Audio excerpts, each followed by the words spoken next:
Hello everyone, welcome to Fisk Capital. काफ़ी सारे government employees इस वक्त एक कन्फ्यूजन में है कि उन्हें यूपीएस यानी यूनिफाइड पेंशन स्कीम की तरफ मूव करना चाहिए या एनपीएस यानी नेशनल पेंशन स्कीम के साथ बने रहना चाहिए। तो यहाँ पे हमने आपके लिए सिंप्लीफाई किया है क्या फ़ायदे हैं एनपीएस और यूपीएस के और हमारे हिसाब से किस सिचुएशन में आपको किस तरफ जाना चाहिए। यूपीएस जो है, जैसा कि पुरानी पेंशन स्कीम होती है, एक तरह से उसी से रिलेटेड मॉडल है, यानी डिफाइंड बेनिफिट प्लान। तो इसमें आप हर महीने कितना पैसा आपका और सरकार का आपकी पेंशन की तरफ जाएगा वो भी बताया गया है, वो भी क्लैरिटी है। और आपकी जितनी पेंशन बनेगी उसमें भी एक क्लैरिटी है कि आप जब रिटायर होंगे, रिटायरमेंट के अंदर जो लास्ट आपकी 12 मंथ की जो सैलरी होगी उसका एवरेज निकालेंगे उसकी बेसिक का, और उसका आपको 50% पेंशन मिलेगी। और इवन आपके नहीं होने पे आपकी जो स्पाउस है उनको 60% ऑफ योर पेंशन, आपकी पेंशन का 60% तक मिलेगा। और महंगाई के साथ ये हर साल बढ़ता भी जाएगा, तो उससे आप महंगाई से भी प्रोटेक्टेड रहेंगे। इसमें डाउन साइड सिर्फ इतनी है कि एक तो आपके परिवार को कुछ नहीं मिलेगा आपके बाद, बस आपके और आपके पत्नी तक सीमित है ये स्कीम। दूसरा जो इसका नुकसान है वो ये है कि अगर आप कहीं इन्वेस्ट करते हैं, आपको अच्छी समझ है मार्केट की और मार्केट से आप अगर ज़्यादा रिटर्न निकाल सकते हैं, तो यहाँ ऐसा कुछ ज़्यादा रिटर्न कम रिटर्न वाली चीज़ नहीं है।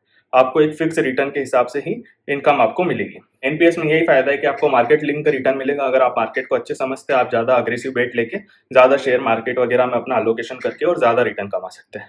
तो उसके अंदर फायदा जैसे कि ये है कि आपको पैसा एक अच्छा कॉर्पस मिलेगा। उस कॉर्पस में से कुछ पैसा मतलब 60% तक आप एक बार में रिटायरमेंट के टाइम लमसम ले सकते हैं। उससे आपको नया बिजनेस स्टार्ट करना है, कहीं भी अपने पर्सनल यूज के लिए उसको करना है तो वो हो जाएगा। बाकी 40% की आप एक एन्युइटी खरीदेंगे जो आपको मंथली एक इनकम देगी।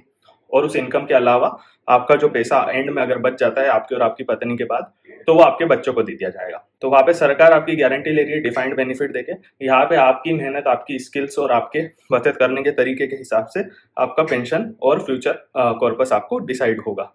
और इसके अंदर थोड़े इन्वेस्टमेंट करने पे टैक्स बेनिफिट्स भी है जो न्यू पेंशन स्कीम के अंदर मिलते हैं।